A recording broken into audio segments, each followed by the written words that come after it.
आज घराघरात मार्वलचे सिनेमे, पबजी, फ्री फायर, नेटफ्लिक्स वरील ॲनिमेशन सिरीज सगळ्यांनी बघितले आहेत. पण विचार करा, हे सगळं कंटेंट आपल्या महाराष्ट्रातच तयार होऊ लागलं तर?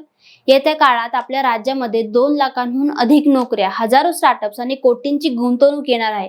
कारण सरकारनं आणलंय एव्हीजीसी एक्सआर पॉलिसी. एव्हीजीसी एक्सआर पॉलिसी म्हणजे काय? Animation, visual effects, gaming, comics आणि एक्सटेंडेड रियालिटी. आज या क्षेत्राचा जागतिक बाजार झपाट्याने वाढतोय. हॉलिवूडचे सिनेमे, मोबाईल गेमिंग, ओटीटी कंटेंट सगळीकडे याचंच वर्चस्व आहे. महाराष्ट्र सरकारनं ठरवलंय आपलं राज्य मागे राहायला नको. आपल्या मुलांना, आपल्या कलाकारांना, आपल्या टेक्नॉलॉजी स्टार्टअप्सला संधी मिळायला हवी.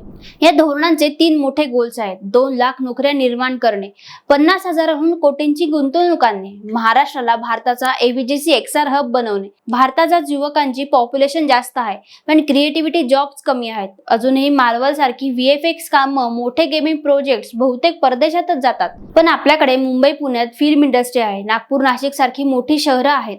इथे इन्फ्रास्ट्रक्चर तयार झालं तर आपल्या मुलांनाही जागतिक स्तरावर काम करता येईल. म्हणजेच तुम्ही game developer, graphic designer, animator किंवा व्हीएफएक्स आर्टिस्ट असाल तर नोकरीसाठी परदेशात पळायची गरजच नाही. काम आपल्या राज्यातच मिळेल.